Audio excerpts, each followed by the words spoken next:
विद्यार्थी आणि शिक्षक बांधवांनो, पहा संकलित मूल्यमापन द्वितीय सत्र इयत्ता 6वी विषय हिंदी विषयाचा हा जो पेपर उद्या होणार आहे, त्या होणाऱ्या पेपरची जी प्रश्नपत्रिका कशी असणार आहे ते आपण या व्हिडिओमध्ये पाहणार आहोत. नक्कीच ही प्रश्नपत्रिका याच पद्धतीचे तुम्हाला प्रश्न विचारले जाणार असल्यामुळे तुमच्या मित्रांना देखील नक्की शेअर करा. चला तर मग लगेचच पाहूया. इयत्ता 6वी विषय हिंदी वार्षिक परीक्षा द्वितीय सत्र. निम्नलिखित प्रश्न के उत्तर एक एक वाक्य में लिखो. नवक्रांति के पुजारी से कवि का क्या तात्पर्य है? भारत त्याचं उत्तर आहे पहा. भारत के नागरिक नए विचारों और नवीन खोज को तुरंत अपना लेते हैं. यह नवक्रांति के पुजारी के कवि का तात्पर्य है.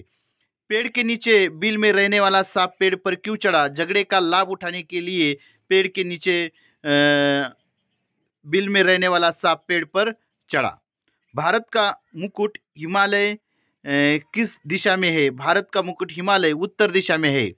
हमें धीरज क्यों धरना चाहिए? सफलता पाने के लिए हमें धीरज धरना चाहिए. बैंक में कौन कौन से काउंटर है? बैंक में पूछताछ, बचत खाता, कैशियर आदि के काउंटर है.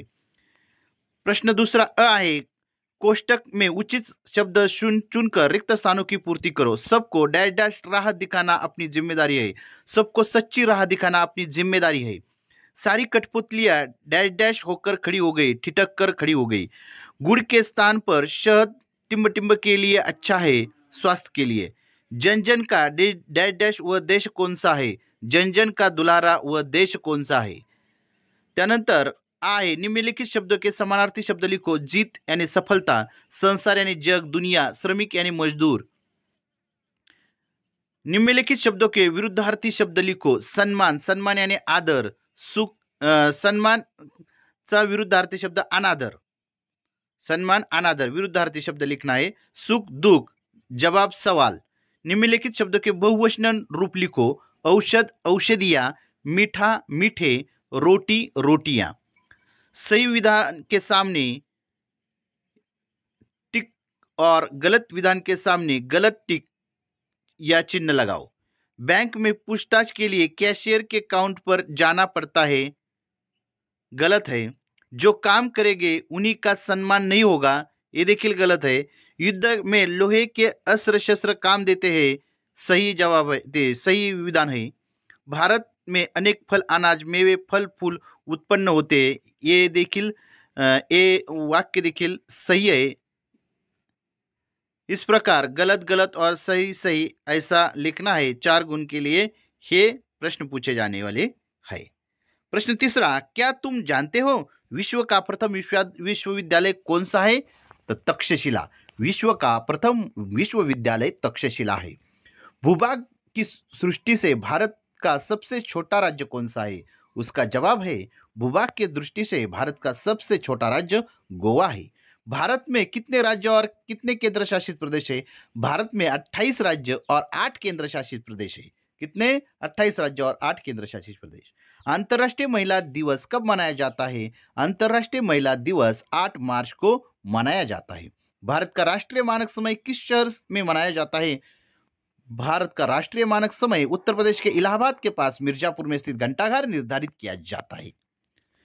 प्रश्न चौथा है म्हणजे नीचे दिए गए संज्ञाओं का वाक्य में प्रयोग करो. रक्षक, माता पिता अपने बच्चों के रक्षक होते हैं. थैली, थैली लेकर हम बाजार जाते हैं.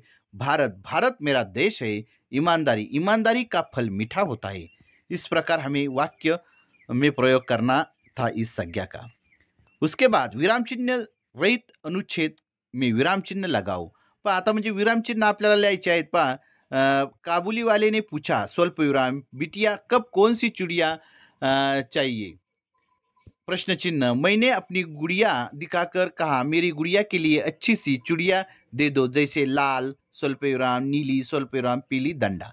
इस प्रकार हमें विराम चिन्ह त्या ठिकाणी व्यवस्थित लावायचे होते. पहा त्यानंतर नीचे दिए गए राष्ट्रीय प्रतीकों के चित्र दिखो और उनके नाम लिखो. बाघ, मोर, आम, कमल, हॉकी ये राष्ट्रीय प्रतीक है हमारे भारत देश के, इसीलिए उनका नाम हमें वहां पर लिखना था. 3 गुण का प्रश्न था वो.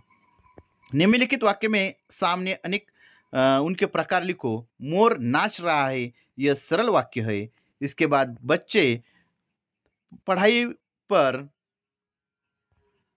उतारू थे और एक दूसरे को पेड़ से भगाना चाहते थे। संयुक्त वाक्य। टीटू के बच्चों का कहना था कि पेड़ उनका है। मिश्रित वाक्य। मार्ग पांचवा है, मार्ग पर चलते हुए तुमने कुछ यातायात संकेत देखे होंगे। इन संकेतिक चिन्हों का अर्थ क्या है? देखिए, स्टॉप। स्टॉप म्हणजे यहाँ से आगे जाना नहीं, म्हणजे आगे जाने के लिए मनाही। स्टॉप म्हणजे ठहरना। इस चिन्ह का अर्थ है कि आगे स्कूल है, वाहन जो है वह जरा धीरे चलिए, स्कूल होने के कारण।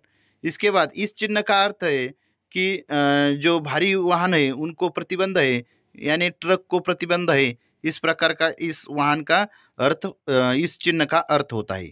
इसके बाद प्रश्न छठा है, अपना परिचय देते हुए परिवार के बारे में 10 वाक्य लिखो। गुण 4 है। देखिए, मैंने यहाँ पर परिवार के बारे में 10 वाक्य लिखे हैं। मेरा नाम साई है, मैं कक्षा छठी में पढ़ता हूँ। मेरा छोटा सा परिवार है। मेरे परिवार में मेरे माता पिता, मेरी बहन और मेरे दादा दादी रहते हैं। मेरे पिताजी अध्यापक है, वह बहुत अच्छा पढ़ाते हैं। मेरी बहन कक्षा तीसरी में पढ़ती है। मेरी दादा दादी मुझे बहुत प्यार करते हैं। मेरी माँ गृहिणी है। मुझे मेरा परिवार बहुत पसंद है। हम सब मिलजुल कर रहते हैं। इस प्रकार परिवार के बारे में 10 वाक्य लिखने थे। इस तरह हमने आज छठी कक्षा की जो हिंदी की प्रश्न पत्रिका है, उस प्रश्न पत्रिके के जो प्रश्न है उनका हल यहाँ पर देखा।